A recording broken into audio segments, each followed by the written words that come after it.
Assalamu alaikum. Welcome to one-on-one interview with Ramzy Baroud, who's an author, a journalist, who authored several books, including The Last Earth. I will be your host, Ibtisam Jamal. Assalamu alaikum. Alaikum assalam wa rahmatullah. Welcome to Horizon TV. Thank you for having me. How do you see Kenya? It's beautiful. It's a beautiful place, I think the most beautiful element about it is the people. They're very kind and generous and helpful. Shukran. We start. Who is Ramzy Baroud? Who is he? I'm a Palestinian author and a journalist and academic.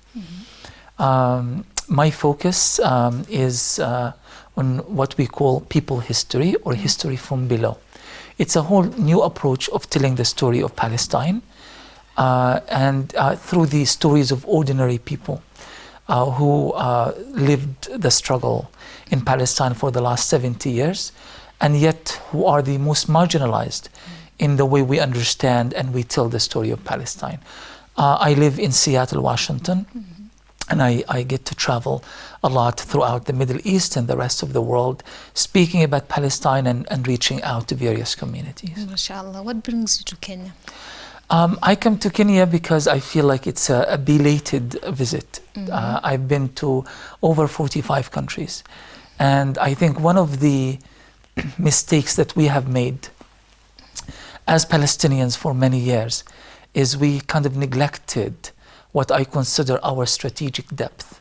The people of Africa, South America, various countries in Asia who have supported Palestine and the Palestinian struggle for such a long time.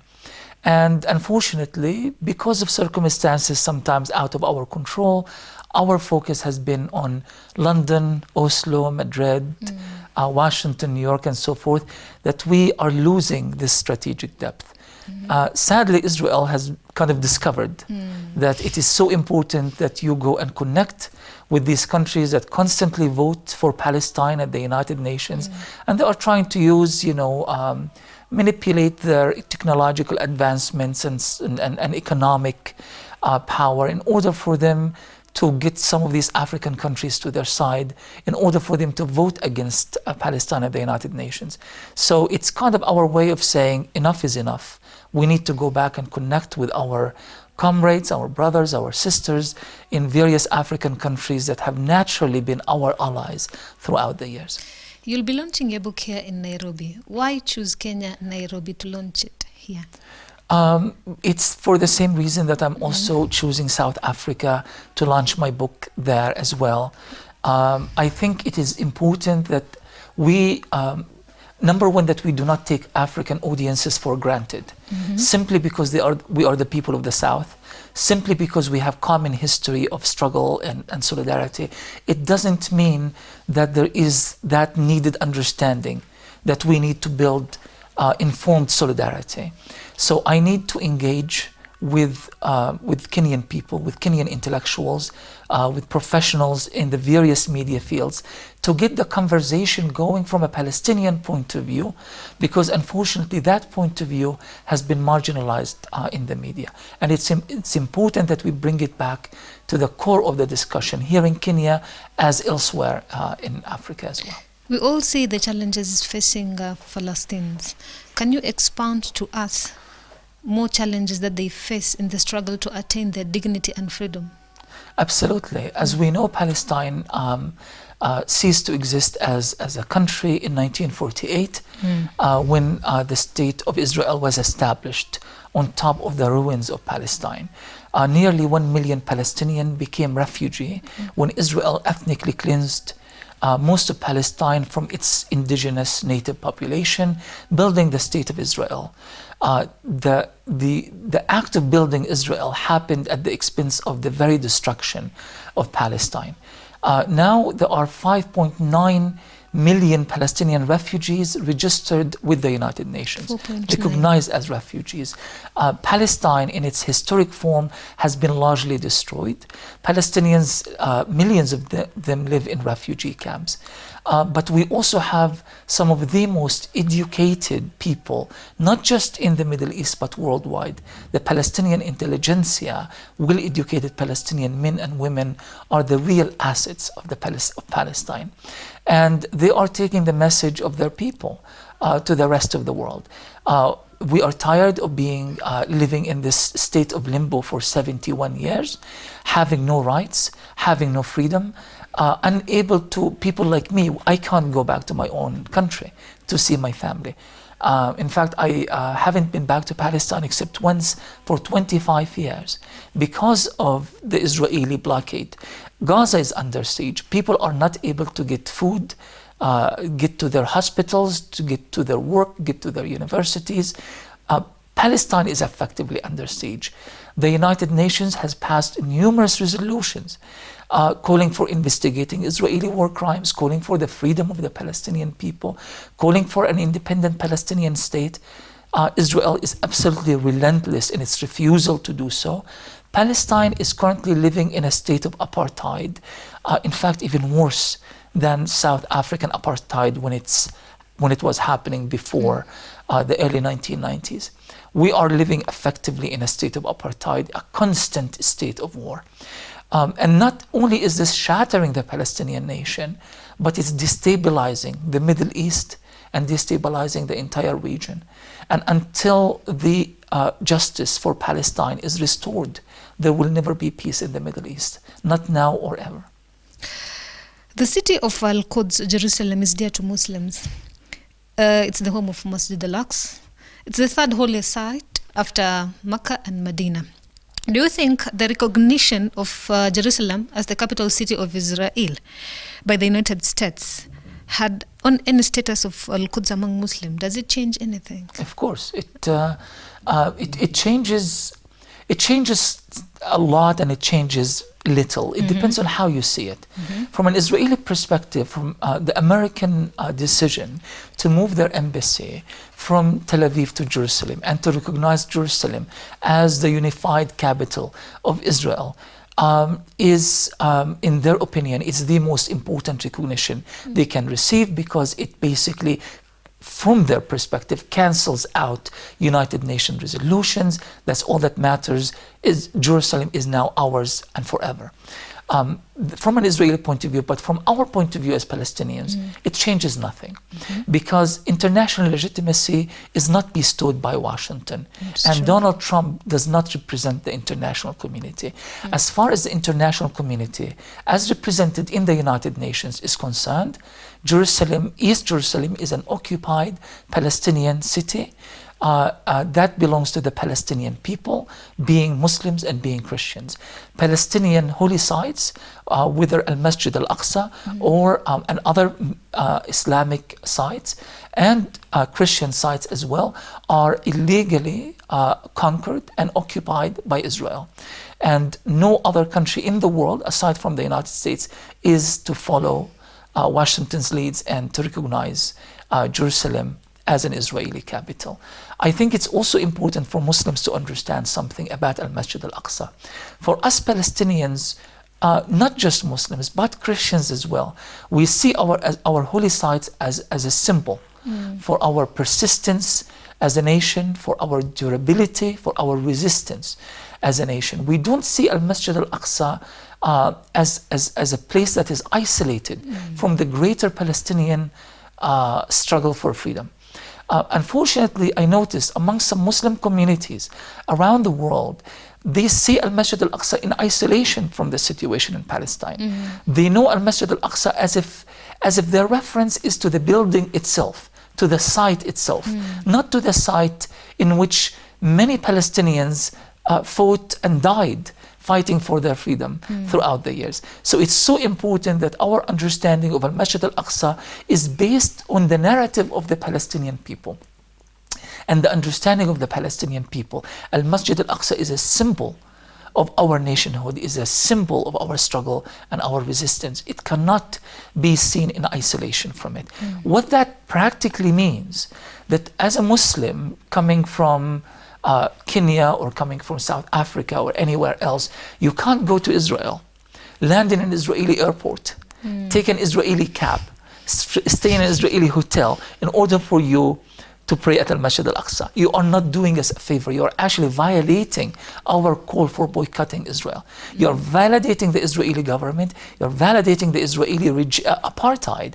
And you are violating the only demand that we Palestinians have of our Muslim brethren anywhere in the world, is stand in solidarity with us and isolate this vile regime in Tel Aviv. Do not validate them under any condition. It's true. Do not validate it. Still on US President Donald Trump, he's unveiling his peace plan on Palestine, the so-called deal of a century. Tomorrow in Bahrain, the plan envisions an economic progress for Palestine rather than a political process. What is your take on the plan? Well, I don't think that there's even a plan. I mean, even a plan in a practical sense means that there are several steps that would have to be taken in order for a result to be achieved. The so-called economic workshop in Bahrain is not even planned. I can't even classify it as a bad plan. It's not even a plan per se. It's this hyped economic promise of prosperity for Palestinians. Of course, if they forget about their political rights, if they stop talking about freedom and sovereignty and independence, if they stop talking about ending the Israeli occupation, of course don't mention Al-Quds and Al-Masjid Al-Aqsa, and none of this is of any relevance. As Donald Trump has said, Jerusalem is off the table completely. So come to Bahrain to talk about money, as if the demand of the Palestinian people for freedom, as if 4 generations of Palestinians who have fought and died fighting for this cause was about few dollars that we want to get from Washington. It really comes to show how detached the American administration is, not just this administration, but in my mind, all administrations, how detached they are from reality, how disconnected they are from what Palestinians actually have to say about all of this. They think that if you throw some money at us, we will just grab it and run, and that will be the end of it. Of course, it's not a plan. It's not going to lead to anything. If it's anything, in my opinion, it's going to expose how weak and irrelevant the United States has become in the Middle East, which is a political retreat that's been taking place for many years. And number 2, I think is going to expose particular Arab regimes who are willing to side with the United States and Israel against their own brethren in Palestine for whatever political validations that they are trying to gain, for whatever promises of protection that they are trying to get. So I think maybe this is, if there is any positive thing we can come out of this with, is the fact that this is going to tell the Palestinians and people who support Palestine anywhere in the world where these regimes actually stand. Anyone who takes part in this charade in Bahrain is not a person who can in any way claim to stand in solidarity with the Palestinian people. It's not always about money, it's about freedom. Of course, of course. Talking about Arab world and Muslim countries, have they done enough to help our Muslim brothers in Palestine? No, I don't think so. I think who is doing or has historically stood for Palestine are the people themselves. This sentiment doesn't change. If there was a recent poll conducted in many Arab and Muslim countries, and the vast majority of Arabs, despite of all of this, despite the fact that the Arab world has been embroiled in this ongoing war and conflict, until now the vast majority of Arabs and Muslims believe that Palestine is still the core and central issue for all of us, and they support the freedom and the struggle of the Palestinian people. That applies on Saudi Arabia as much as it applies on Pakistan, as much as it applies on Morocco. As far as the Arab regimes are concerned, they are only concerned about their own survival. They are willing to sit with Netanyahu if needed. There's one Arab country, Saudi Arabia, recently has purchased $300 million worth of spyware from Israel to use against the enemies of Saudi Arabia. You can't possibly tell me that regimes of this nature can possibly stand in solidarity, genuine solidarity with the Palestinian people. They just want to survive. That's all that matters to them. Everyone for his or her own soul. Yes, absolutely. The envision by the West of a two-state policy, do you think it's a solution to Israel and Palestine? A two-state policy, solution. yes. Two things about this. I think, to start with, I don't think the US was ever really sincere about a two-state solution. For one simple reason. The US, until recently, had wielded a great deal of political power, a great deal of financial influence over Israel. They give Israel nearly $4 to $5 billion a year, right? And the Israeli military cannot function without the support of the US. The Jewish settlements, the illegal Jewish settlements in the West Bank and Jerusalem cannot operate without American money. How can you possibly be sincere about wanting to create a two-state reality while you are financially and militarily and politically contributing to all the elements that are there to ensure that a two-state reality can never happen? So that's one thing I would like to say about it. The other thing is that, are we looking for solutions that are there to preserve Israel's sense of identity? Or are we looking for solutions that are going to bring justice to the Palestinian people? At one point here in Kenya, in fact, after World War II, when the British influence was petering out, the white settlers in this country wanted to have kind of an independent government of their own. They wanted to isolate themselves from the rest. Kenyans refused that. You can't come and take part of my country and say this is for me and you live in poverty and I will live in wealth. Why should Palestinians accept that? The solution to apartheid in South Africa was ending apartheid in South Africa, was not dividing the country based on color or race or religion to further divide the racism, or rather to accentuate the racism that exists in South Africa. The solution for Palestine has to follow the same logic. The solution for Palestine is a place in which people can coexist regardless of their race or their religion, in a place that preserves the rights and of everyone and ensures the equality and justice for everyone who lives in that state. And I think more and more Palestinians are now understanding that the nature of our fight is now changing.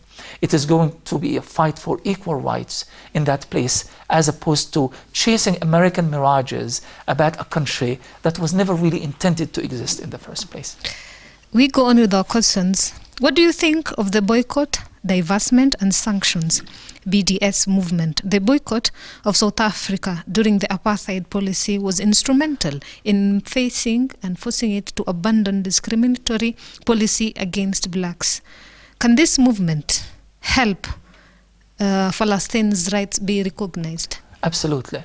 I think to start with, this is a very good question, and it's an extremely relevant question for several reasons. Number one, the fact that Palestinians are using BDS, the boycott, divestment and sanctions, modeling it after South Africa or the South African anti-apartheid movement, is an indication that we are beginning to think in the right direction. This is where solidarity comes from. These are the movements that we should be modeling. These are as I said, our strategic depth that we should go back to and try to emulate. So that's a very good thing.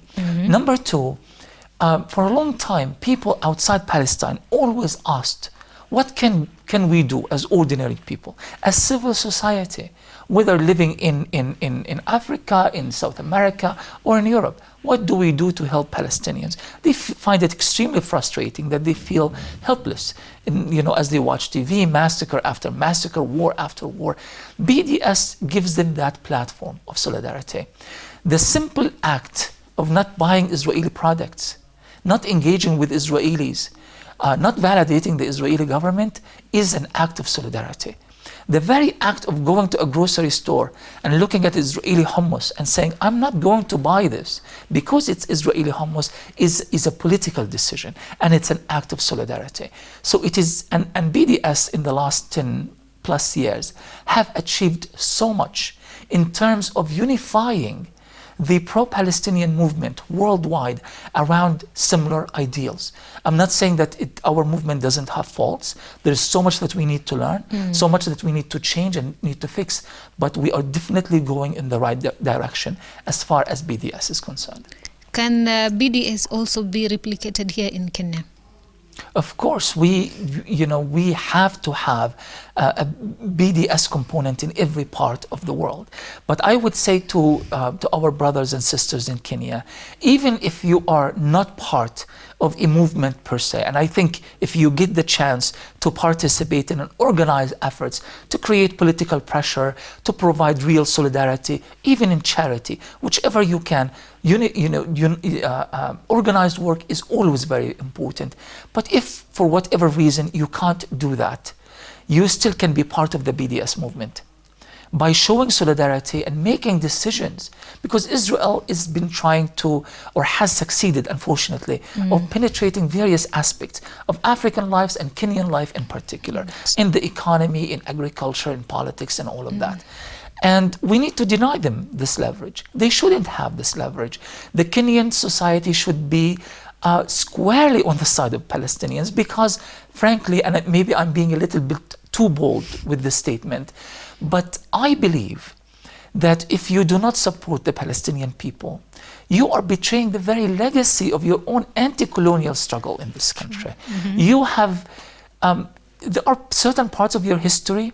If I take that text or that passage describing these parts of your history, and I take the certain terminology out and replace it with Palestinians, it would read as if you are reading Palestinian history.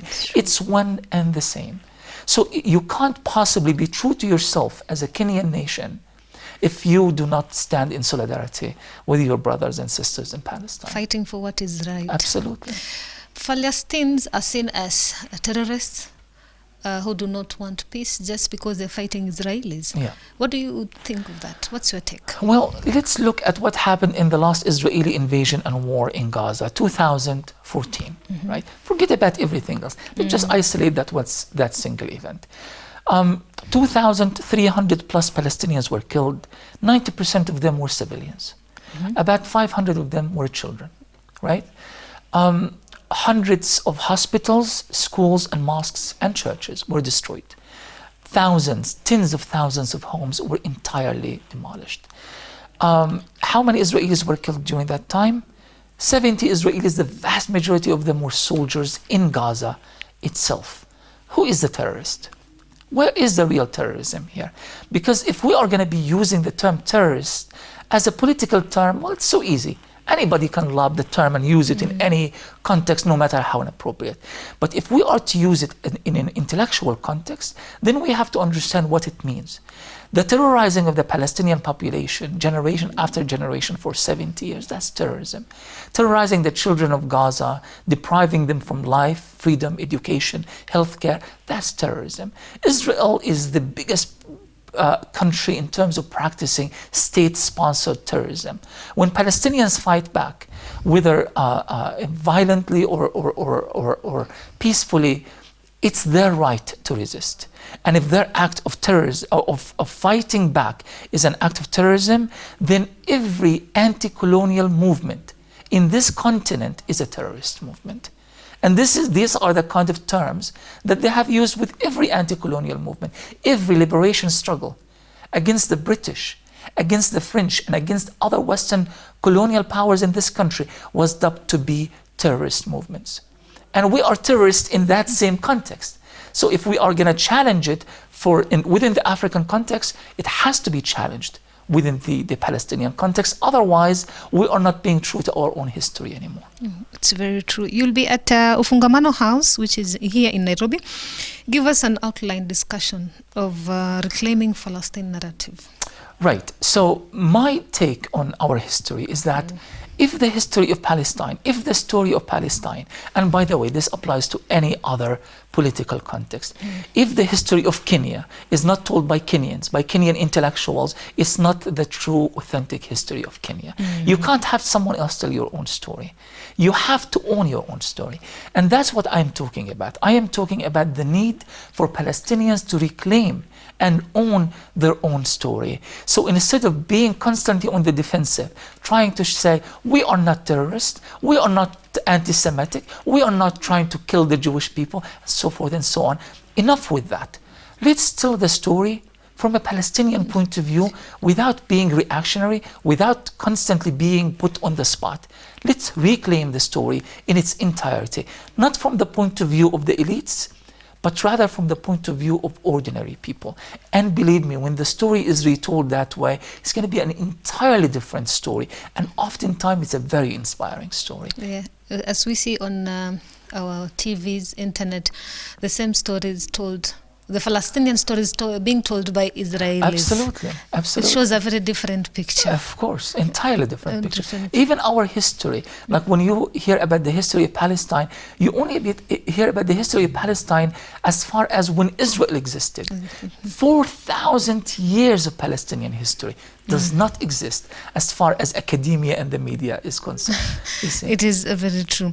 As you might be aware, the Zionist movement was looking for a homeland, some areas in Kenya which is very fertile in Uasin Gishu. Yes. Yeah. Do you think if it was successful, Kenyans would be facing the same predicaments as Palestinians are facing? Absolutely, and this is why I say beware. You know, when you kind of shake the hands of Benjamin Netanyahu, it comes at a price. So actually, I was talking to a friend about this. You know, if it were Kenya, most likely we Palestinians will still be standing in solidarity with our brothers and sisters in Kenya, the same way we stood in solidarity with all of the liberation movements in Africa, and especially in South Africa. But that burden is now taken off Kenya and is placed on the Palestinians. So in a way, it comes again, kind of validates my point that we are all part of the same shared history here. So in a way, we are carrying that cross, that burden of for Kenya, and we are, but at the end of the day, your pain is our pain as well, and your loss is our loss as well. And I know that many Kenyans feel the same way towards Palestinians. As you say, you carrying our cross. Yeah. Do you think us Muslims in Kenya, can we play any role in efforts to secure justice and freedom for Palestinians? Absolutely. I think you play an essential role because you have an emotional connection with Palestine that comes from a religious and spiritual point of view. But here is the key. There is a difference between playing a role and between isolating your relationship with Palestine from the rest of mankind. You have a certain responsibility as a Muslim because of your values as a Muslim. Because if there is one word that is to describe the Islamic discourse is al-adala, justice. As Muslims, we have to stand for justice, not just in Palestine, but everywhere else, in Yemen as well, and in Sudan as well. So we have that responsibility that should not be just a mere religious identification. It has to go beyond that into value-based solidarity. So because you understand the issue at a different level and you interact with it at a different level, you have to engage with Kenyan society also at a different level. You have to engage with it, not to isolate yourself from it. Because one issue that I also struggled with as I traveled a lot is that many people would feel that this is an issue for Muslims. I have nothing to do with it. No. Whether you are Christian, Jewish, or any other religion, Hindu, you have moral responsibility towards what's happening in Palestine. It's not a Muslim issue. Yes, we Muslims have that strong connection to Palestine, but it doesn't negate the fact that everybody else in his own value system has a special relationship to Palestine as well.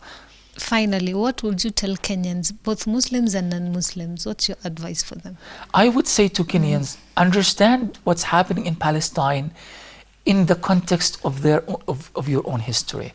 Don't buy to the media lies. Don't buy into what CNN is saying, what the Israeli propaganda is saying, what Israeli ambassador to Kenya is saying. He's taken advantage of the fact that there's a great deal of media, Western media influence over Kenya, as is the case in other parts of Africa.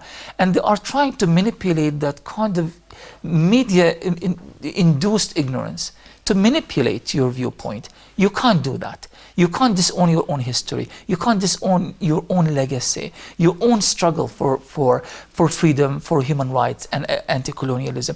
Our struggle and yours is the same. Palestinians, Christians, and Muslims feel a strong tug towards your own history, and you should feel that sense of moral obligation as well towards our own reality. Shukran for coming. Thank you so much. My pleasure. You've enlightened us. Shukran. Thank you so much. This was one-on-one interview with Ramzy Baroud. As we are told, as Muslims, non-Muslims, as Kenyans, we should all be united in fighting the rights of other people. It's told in the Quran. It's even told in the Bible. So our responsibility is to help Palestinians in all the way possible. Even boycotting is one solution. My name is Ibtisam Jamal, and this is Horizon TV.